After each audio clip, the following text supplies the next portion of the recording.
നവരാത്രി ആഘോഷ നിറവിൽ തിരുവനന്തപുരം പൂജപ്പുര സരസ്വതി മണ്ഡപം ക്ഷേത്രത്തിൽ ഭക്തജന തിരക്കേറുന്നു. വിവിധ കലാപരിപാടികളുടെ അരങ്ങേറ്റവും ക്ഷേത്രത്തിൽ തുടരുകയാണ്. വിവരങ്ങളുമായി ശാലിനി ചേരുന്നുണ്ട്.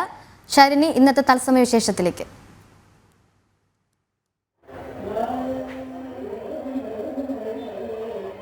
അക്ഷയ, വളരെ വിപുലമായ ആഘോഷ ചടങ്ങുകളാണ് തിരുവനന്തപുരത്തെ സംബന്ധിച്ചിടത്തോളം തിരുവനന്തപുരം പൂജപ്പുര സരസ്വതി ക്ഷേത്രത്തിൽ അരങ്ങേറുന്നത്. 9 ദിനരാത്രങ്ങൾ അവിടെ ആഘോഷമുണ്ട്, ഒപ്പം തന്നെ കലാപരിപാടികളുടെ അരങ്ങേറ്റമുണ്ട്. അത്തരത്തിൽ വിപുലമായ ചടങ്ങുകളാണ് പൂജപ്പുര ക്ഷേത്രത്തിൽ നടക്കാൻ പോകുന്നത്, നടന്നുകൊണ്ടിരിക്കുന്നതും അത്തരത്തിൽ തന്നെയാണ്. ഇപ്പോൾ ദൃശ്യങ്ങളിൽ നമുക്ക് കാണാൻ സാധിക്കുന്നത് ഇവിടുത്തെ ഒരു തിരക്കാണ്. രാവിലെയും വൈകിട്ടുമൊക്കെ ക്ഷേത്രം നട തുറന്നു കഴിഞ്ഞാൽ വലിയ രീതിയിലുള്ള ഭക്തജന തിരക്കാണ് ഇങ്ങോട്ടേക്ക് ഒഴുകിയെത്തുന്നത്. ഈ ഉത്സവാഘോഷങ്ങൾ, നവരാത്രി ആഘോഷങ്ങൾ മാത്രം നടക്കുന്ന ആ ഒരു സമയത്ത്, ആ 9 ദിവസങ്ങളിൽ പ്രത്യേക വഴിപാടുകളും ചടങ്ങുകളും ഒക്കെ ഉണ്ട്. ഒപ്പം തന്നെ വിവിധ കലാപരിപാടികളുടെയും വിവിധ കലാവാസനകളൊക്കെ തന്നെ ഇവിടെ വന്ന് അവതരിപ്പിക്കാനൊക്കെയുള്ള ഒരു അവസരം പ്രത്യേകമായി തൊട്ട് സമീപത്ത് തന്നെ സരസ്വതി മണ്ഡപത്തിൽ ഒരുക്കിയിട്ടുമുണ്ട്. അതുകൊണ്ട് തന്നെ അത്തരത്തിലൊരു തിരക്കും ഒക്കെ നമുക്ക് കാണാൻ സാധിക്കും. ഒപ്പം തന്നെ നിറവറ അടക്കമുള്ള ചടങ്ങുകൾ, അതും വിവിധ ധാന്യങ്ങളും വിവിധ സാധനങ്ങളും ഒക്കെ ആയി വെച്ച് വലിയ രീതിയിലുള്ളൊരു നിറവറ ചടങ്ങുകൾ ഇവിടെയുണ്ട്. അതിനൊക്കെ നീണ്ട നിര നമുക്കിവിടെ കാണാൻ കഴിയും. ഒപ്പം തന്നെ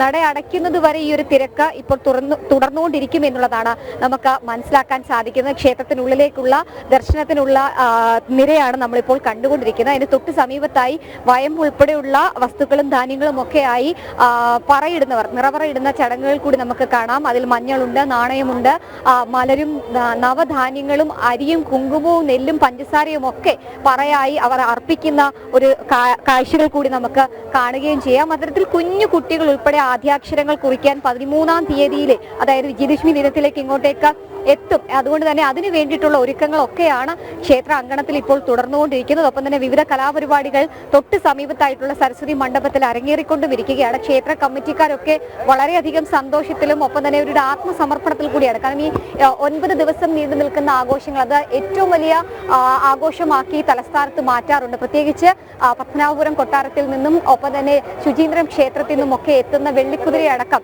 13-ാം തീയതി ഈ മണ്ണിലേക്ക്, പൂജപ്പുരയുടെ മണ്ണിലേക്ക് എത്തും. അതിനെ വരവേൽക്കാനുള്ള ഒരുക്കങ്ങളൊക്കെ ഈ ക്ഷേത്രത്തിൽ ഇപ്പോൾ പുരോഗമിച്ചുകൊണ്ടിരിക്കുകയാണ്. ക്ഷേത്ര കമ്മിറ്റിയുടെ പ്രസിഡന്റ് ശശികുമാർ നമുക്കൊപ്പം ചേരുന്നുണ്ട്. ഒപ്പം തന്നെ വിവിധ ട്രസ്റ്റ് മെമ്പർമാർ ഉൾപ്പെടെയുള്ളവർ നമുക്കൊപ്പം ഒരു രാഷ്ട്രീയം മറന്നുകൊണ്ട് ഒരു ഭക്തി നിർഭരമായ അന്തരീക്ഷം അതിവിടെ സൃഷ്ടിക്കുക കൂടിയാണ് ഈ ഒരു സംഘാടകർ. അപ്പോൾ ഇതിന്റെ നെടുംതൂണായ ആളുകളാണ് നമുക്കൊപ്പം ജനം ടിവിക്കൊപ്പം ഈ മണിക്കൂറിൽ ചേർന്ന്. എങ്ങനെയുണ്ട് ഒരുക്കങ്ങളൊക്കെ, ഏത് ഘട്ടത്തിലാണ്? വലിയ രീതിയിലുള്ള തിരക്കൊക്കെ ഉണ്ടല്ലോ. അതെ, ഒരുക്കങ്ങളെല്ലാം പൂർത്തിയായി. ജനകീയ സമിതിയുടെ നേതൃത്വത്തിൽ ഉത്സവങ്ങൾ ഭംഗിയാക്കുന്നതിന് വേണ്ടി ഈ നാട്ടിലെ ജനങ്ങളുടെ ഒരു കൂട്ടായ്മയാണ് ജനകീയ സമിതി എന്ന് പറയുന്നത്.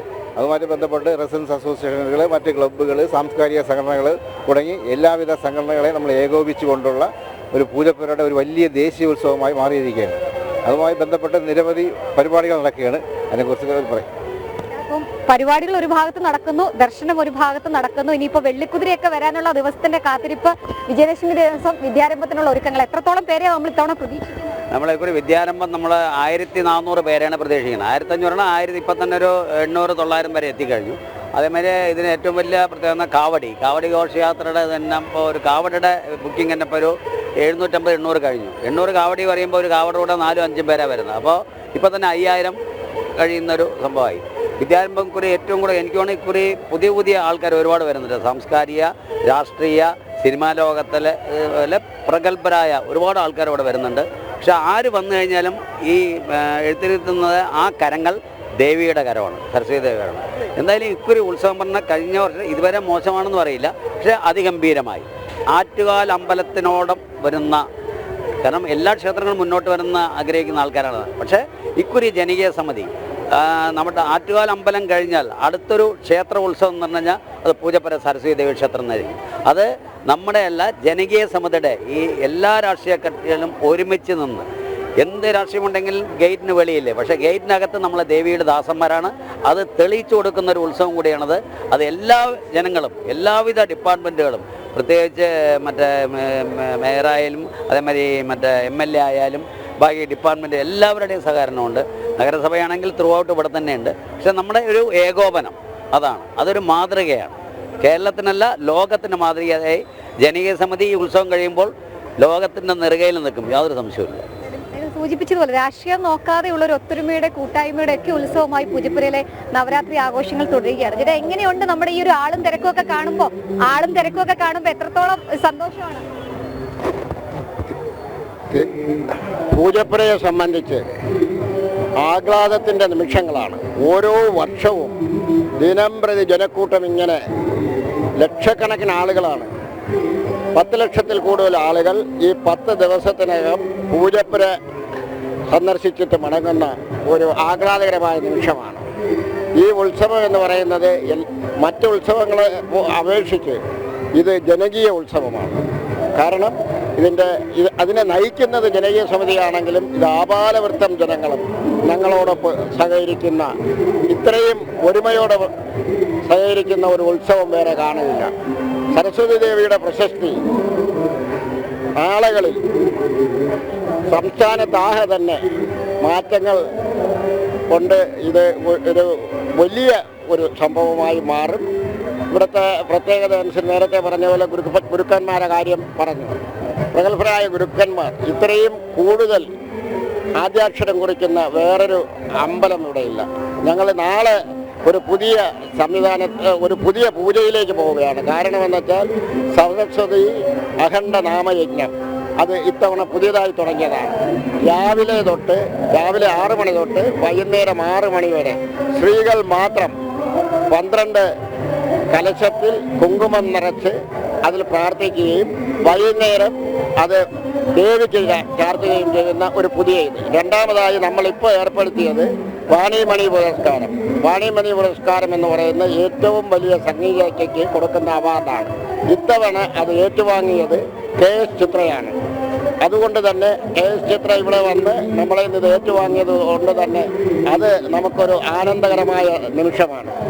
ഈ അവാർഡ് തുടർന്നും നമ്മൾ പ്രഗത്ഭരായ കലാകാരന്മാർക്ക്, സംഗീതജ്ഞന്മാർക്ക് സംഭാവന ചെയ്യും. അങ്ങനെ എന്തുകൊണ്ടും ഈ 10 ദിവസം ദിനരാത്രങ്ങൾ നീണ്ടു നിൽക്കുന്ന പരിപാടികൾ, വിവിധങ്ങളും വ്യത്യസ്തങ്ങളുമായ ചെറുതും വലുതുമായ കലാകാരന്മാർ പങ്കെടുക്കുന്ന ഈ പരിപാടിയാണ്. ഇത് പൂജപ്പുരയുടെ ഒരു പ്രത്യേകതയും പൂജപ്പുരയ്ക്ക് ഒരു അഭിമാനവുമാണ്. ഇത് വരും കാലങ്ങളിൽ നമ്മൾ കൂടുതൽ പരിപാടികളും കാര്യം മുന്നോട്ട് പോവുകയാണ്. ഇതിന് ഈ നാട്ടിലെ മുഴുവൻ ആപാലവൃത്തം ജനങ്ങളുടെയും പിന്തുണ, സഹകരണം ഉണ്ട്. അത് കൂടുതൽ ഉണ്ടാവട്ടെ എന്ന് പ്രാർത്ഥിച്ചുകൊണ്ട് നിർത്തുന്നു. സൂചിപ്പിച്ചതുപോലെ തന്നെയാണ് ഒരു ഒത്തൊരുമയുടെയും സന്തോഷത്തിന്റെയും ഒക്കെ നിമിഷമാണ് നമുക്ക് കാണാൻ സാധിക്കുന്നത്. പക്ഷേ ഇത്രയധികം ദിവസം നീണ്ടു നിൽക്കുന്ന ആഘോഷങ്ങൾ, ഒപ്പം തന്നെ അതിന്റെ വഴിപാടുകൾ, കുഞ്ഞു കുട്ടികളൊക്കെ ഇങ്ങോട്ടേക്ക് ഒഴുകിയെത്തുന്നുണ്ട്. പ്രാർത്ഥനാമുഖരിതമായ അന്തരീക്ഷം, ഒപ്പം തന്നെ ദേവി ദർശനത്തിനുള്ള നീണ്ട തിരക്ക്, അതിന് അപ്പുറം വിവിധ കാഴ്ചകൾ, വിവിധ വർണ്ണങ്ങൾ, അത്തരത്തിൽ വലിയ രീതിയിലുള്ള ഒരു ആഘോഷ ഭൂമിയായി പൂജപ്പുരയുടെ ഈ സരസ്വതിയുടെ മണ്ണ് മാറിയിട്ടുണ്ട് എന്നുള്ളതാണ് ഏറ്റവും ശ്രദ്ധേയമായിട്ടുള്ള കാര്യം. കഴിഞ്ഞ ദിവസങ്ങളിലൊക്കെ നടന്ന പരിപാടിയുടെ തുടർച്ച ഇപ്പോഴും വിവിധ വേദികളിൽ നടക്കുകയാണ്. 13-ാം തീയതി രാവിലെ 5:00 കൂടിയാണ് ഔദ്യോഗികമായി എഴുത്തിനിരുത്തൽ ചടങ്ങ് ആരംഭിക്കുന്നത്. ക്ഷേത്രത്തിന് തൊട്ട് സമീപത്തായുള്ള കൽമണ്ഡപമുണ്ട്, സരസ്വതി മണ്ഡപമുണ്ട്. ആ സരസ്വതി മണ്ഡപത്തിലാണ് ചടങ്ങുകൾ പ്രധാനമായും നടക്കുന്നത്. എഴുത്തിനിരുത്തൽ ചടങ്ങ് അവിടെയാണ് നടക്കുന്നത്. ഇതിന് തൊട്ട് സമീപത്തായി ഒരു ഓഡിറ്റോറിയം കൂടിയുണ്ട്. ഓഡിറ്റോറിയത്തിലും എഴുത്തിനിരുത്തൽ ചടങ്ങുകൾ നടക്കുകയും ചെയ്യും. ഏകദേശം ആദ്യഘട്ടത്തിൽ ഒരേ സമയം തന്നെ 50-ലധികം കുട്ടികളെ ഒരുമിച്ചിരുത്തി തന്നെ എഴുത്തിനിരുത്തൽ ചടങ്ങുകൾ നടത്താനുള്ള സൗകര്യം ഈ സരസ്വതി മണ്ഡപത്തിൽ ഒരുക്കിയിട്ടുണ്ട്. സമാനമായി ഓഡിറ്റോറിയത്തിലും അതുപോലെ തന്നെ ആളുകൾക്ക് എത്തി കുഞ്ഞുങ്ങളെ എഴുത്തിനിരുത്തൽ ചടങ്ങ് പൂർത്തീകരിക്കാനാകും. വിവിധ മേഖലകളിലെ വിദഗ്ധരും വിവിധ പ്രഗത്ഭരായ ഒരുപാട് ആളുകളെ ഇങ്ങോട്ടേക്ക് എത്തിച്ച് അവരൊക്കെ അക്ഷരം പകർന്നു കൊടുക്കുന്ന ഒരു കുഞ്ഞു കുട്ടിയെ ആദ്യമായി അക്ഷരത്തിന്റെയും വിദ്യയുടെയും ലോകത്തേക്ക് എത്തിക്കാനുള്ള ആ ഒരു ചടങ്ങിന്, ആ ഒരു മഹത്തരമായ ചടങ്ങിന് സാക്ഷ്യം വഹിക്കാനൊക്കെയുള്ള തിരക്കിലും പ്രാർത്ഥനയിലും ഒക്കെയാണ് ഈ ഒരു ക്ഷേത്ര അങ്കണം എന്നുള്ളതാണ് ഏറ്റവും ശ്രദ്ധേയമായിട്ടുള്ള കാര്യം. വിവിധ വിശേഷാൽ ചടങ്ങുകൾ, വിശേഷാൽ പൂജകളൊക്കെ ഈ മണിക്കൂറിലും ഇവിടെ നടന്നുകൊണ്ടിരിക്കുകയാണ്. ഇപ്പോൾ ക്ഷേത്രത്തിലെ സ്വാതി തിരുനാൾ സരസ്വതി മണ്ഡപത്തിൽ കച്ചേരി നടന്നുകൊണ്ടിരിക്കുകയാണ്. ആ കച്ചേരി ശ്രവിക്കാൻ നിരവധി ആളുകളുണ്ട്. ആ കച്ചേരിയിൽ ഭാഗമാകാൻ ഒരുപാട് ആളുകളുണ്ട്. അത്തരത്തിൽ വിവിധ കലാപരിപാടികൾ ഈ ഓരോ ദിവസവും ഇവിടെ തുടർച്ചയായി നടന്നുകൊണ്ടിരിക്കുകയാണ്. അവിടെ സംഗീതമുണ്ട്, നൃത്തമുണ്ട്, മറ്റ് വിവിധ കലാരൂപങ്ങൾ അരങ്ങേറ്റമുണ്ട്. അത് അവതരിപ്പിക്കുന്നുണ്ട്. അമ്മയ്ക്ക് സമർപ്പിക്കാൻ അല്ലെങ്കിൽ അവരുടെ കഴിവ്, അവരുടെ ഉയർച്ച അതൊക്കെ ദേവിക്ക് മുൻപിൽ വന്നൊരു അർച്ചനയായ സമർപ്പണം ആയി നൽകാനുള്ള ഭാഗ്യം പലർക്കും ഇവിടെ ലഭിക്കുന്നുണ്ട്. അതിനു വേണ്ടിയിട്ടുള്ള പ്രത്യേക സംവിധാനങ്ങളും ക്ഷേത്ര അങ്കണത്തിൽ ഒരുക്കിയിട്ടുണ്ട് എന്നുള്ളതാണ് ഏറ്റവും ശ്രദ്ധേയമായിട്ടുള്ള കാര്യം. എന്തായാലും ആ ഒരു തുടർച്ച ഇപ്പോഴും നടക്കുകയാണ്. പൂജപ്പുര സരസ്വതി മണ്ഡപത്തിലെ വിശേഷങ്ങളാണ് കണ്ടുകൊണ്ടിരുന്നത്. വിവരങ്ങൾ നൽകുകയായിരുന്നു ശാലിനി.